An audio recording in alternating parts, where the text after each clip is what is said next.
Hello, I'm Nick of Craft in Knicnax. Today I want to share with you my 8 steps on how to achieve your goals. So many of us struggle to make goals and then keep them for the entire year. Usually, we make our goals towards the end of a year, goals that we want to accomplish for the next year or for the incoming year.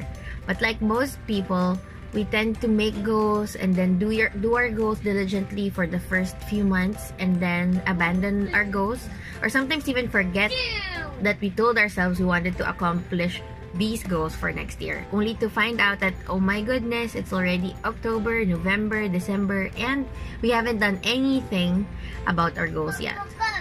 So today, I want to share with you my 8 steps on how I make sure I accomplish my goals.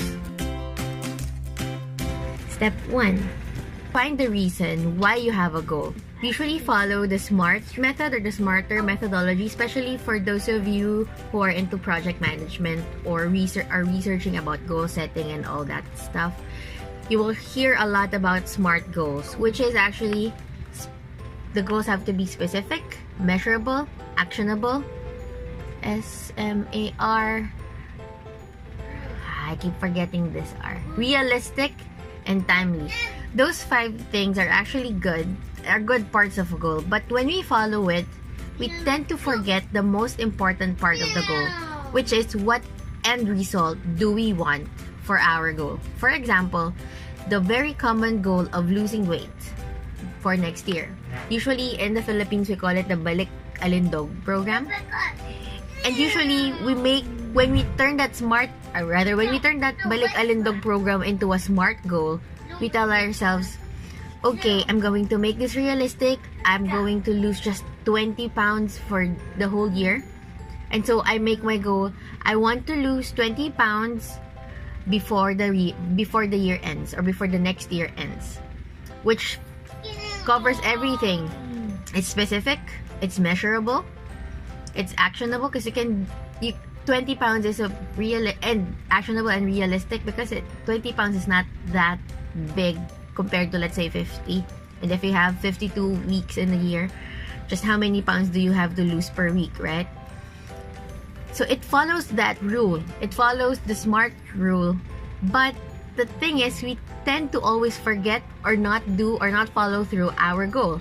Why? Because we forget the very, very most important part of goal setting, and I've used a lot of superlatives there because it really is important, and that is, what result are we after?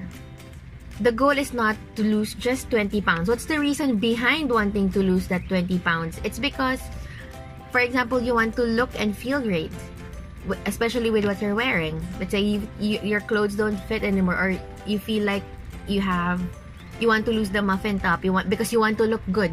The end result is you just really want to look good.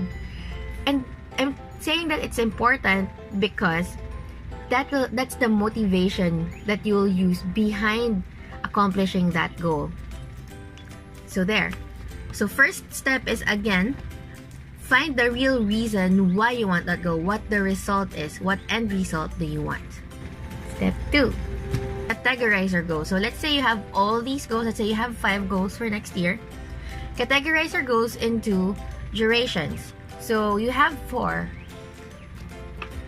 The first one is the longest one, which is the long-term goals, which is, for me, goals that would take me at least 3 years to accomplish. These are goals like buying a house or buying a car or some big thing that really needs to take a lot of time. The second type of duration are midterm goals, which is actually goals that will take you around a year to 3 years to accomplish. And then you have your short-term goals, which would take you around 3 months to a year to accomplish, and your quick wins, which are actually goals that will take you 3 months or less to accomplish. So you have to categorize your goals.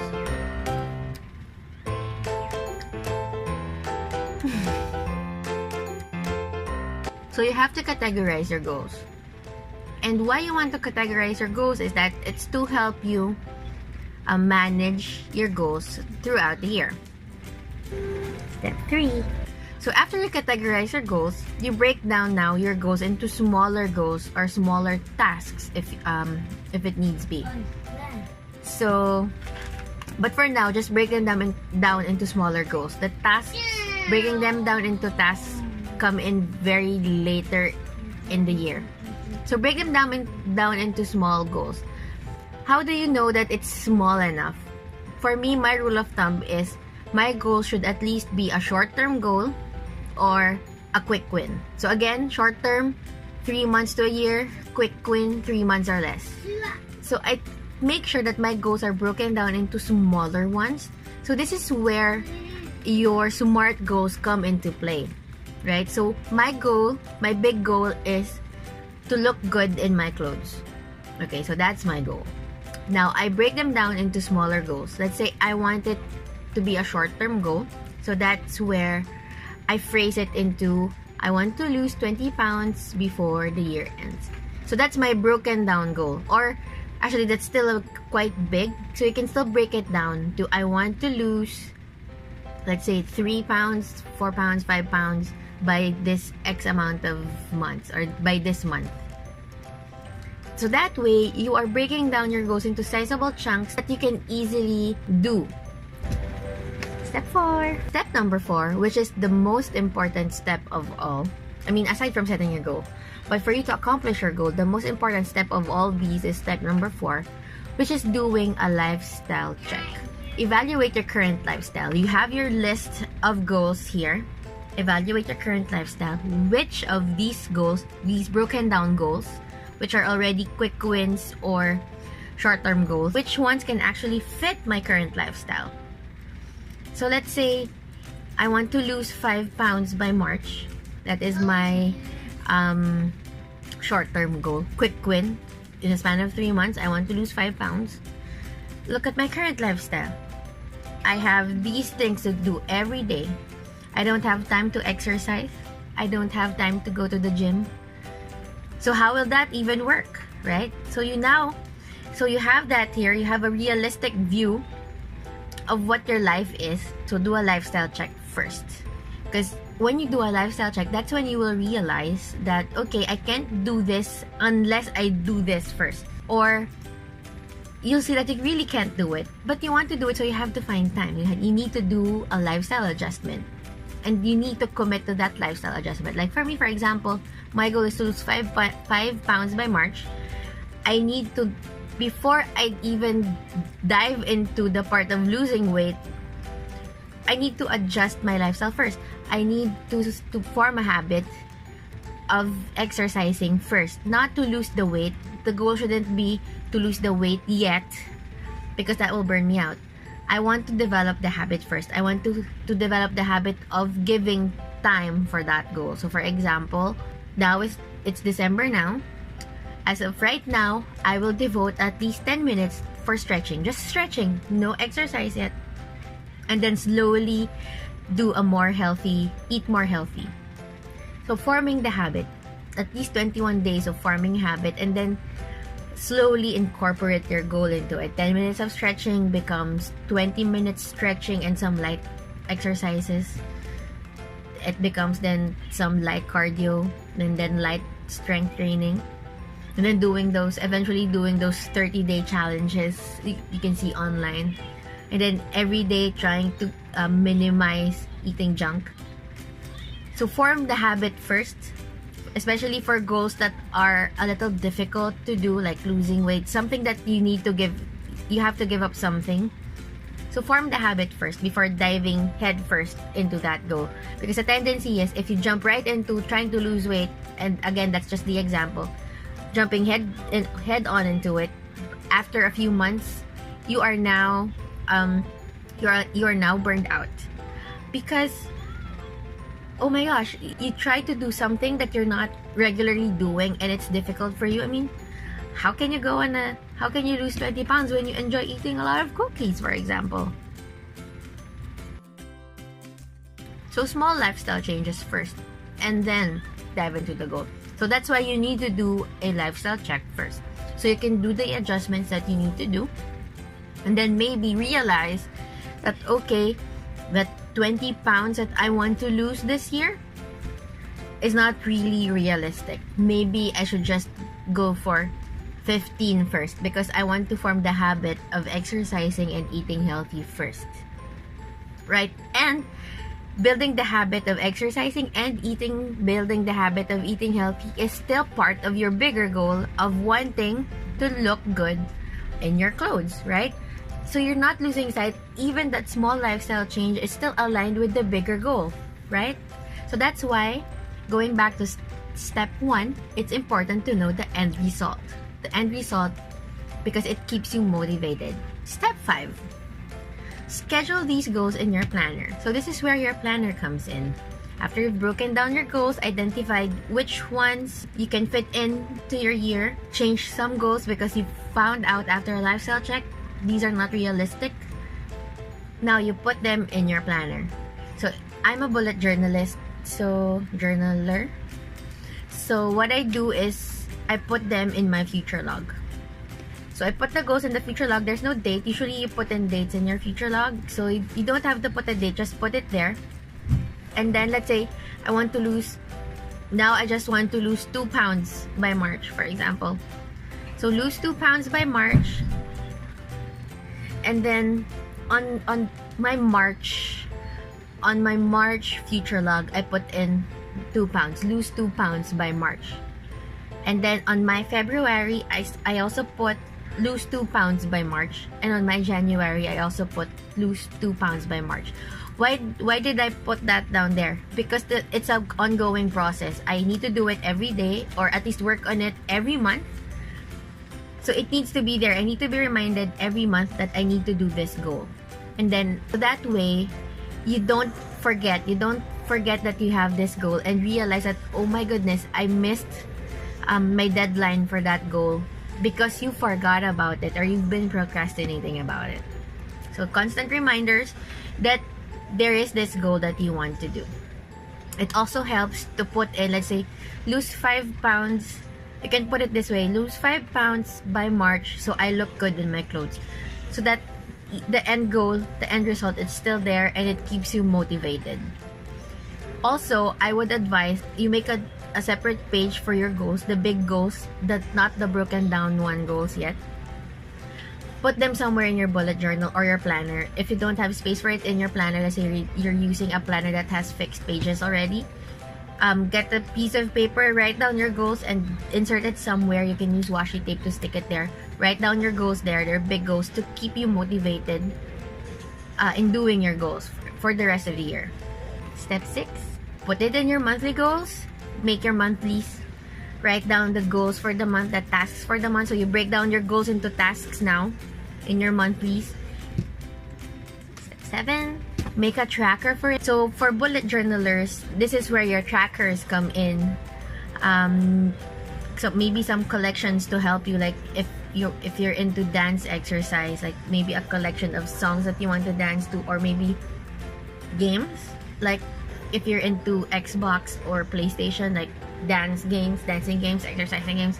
So collections and trackers that can help you achieve your goals. If you're using a regular planner and not a bullet journal, again, you can take a scrap piece of paper or decorative paper and make your tracker there. Put it near the month, or you can actually use your monthly calendars as a tracker. Just make sure that there's a way for you to measure, because again, even if we're trying to scrap the SMART method here, it's actually just breaking it down. So you still want to measure your goals because that's important. It keeps you accountable. So make a tracker of it in your planner. So the way I do it is I have my monthly page, list down my goals there, and then on the next pages I have my trackers, and a tracker for my goal is also there. My trackers usually change every month depending on what I want to do. So they vary. The habits I want to form, goals that I have, so they vary. But I do have trackers every month. Step 8. At the end of every month, do an evaluation. How did you do for that month? These are my goals for the month. At the end of the month, how did it go? I always evaluate my month, or well, not always. There were months that I had to skip, but I kept in mind what I needed to work on because sometimes I can't write it down. I was so busy. But anyway, yeah. So at the end of the month, evaluate how well you've been doing. Did you miss your mark? Did you exceed? Or did you totally forget about it? Or did you totally procrastinate and kept putting it off until the deadline hit and there's nothing? Or did you miss it? I mean, were you half done? Let's say I had a goal of 2 pounds. Did I just lose a pound or half a pound? So things like that. So evaluate. That way, you are keeping yourself accountable and always up to date with the progress that you are making.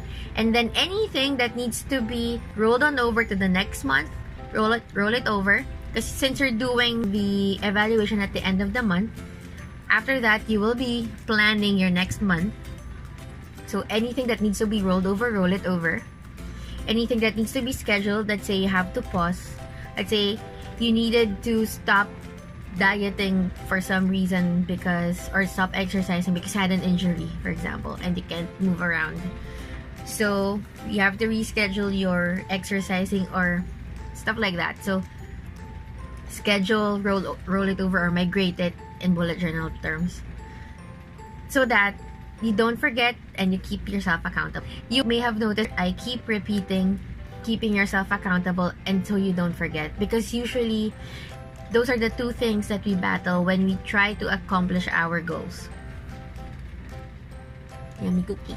So to recap, these are the 8 steps that you need to do. 1.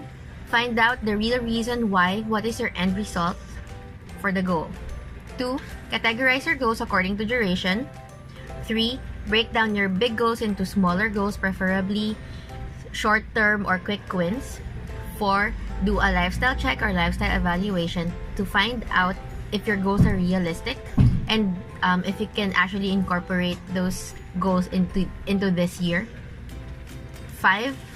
Schedule these goals into your future log. 6. Plan your month, incorporating your goals into that month. 7. Make trackers in your planner to remind yourself and to make yourself accountable and see your progress. And then step 8, review your month to see how far you've gone. So there. If you enjoyed this video or learned something from me, please hit that like button down there below. I have a Facebook, YouTube, and Instagram. If you want to learn more or hear more about my tips, learn more about journaling, bullet journaling, crafting, I have all sorts of stuff that I do in my YouTube, Instagram, and Facebook. So you can follow me, Craft and Knicnax. And then for those who are watching on YouTube, hit that subscribe button and that bell button to get notified of new videos. Thank you for watching. Bye! So there you go. Those are my 8 steps. Hello, this is Nick of Craft and Knicnax. And today I want to share with you my 8 tips to... What? That cookie.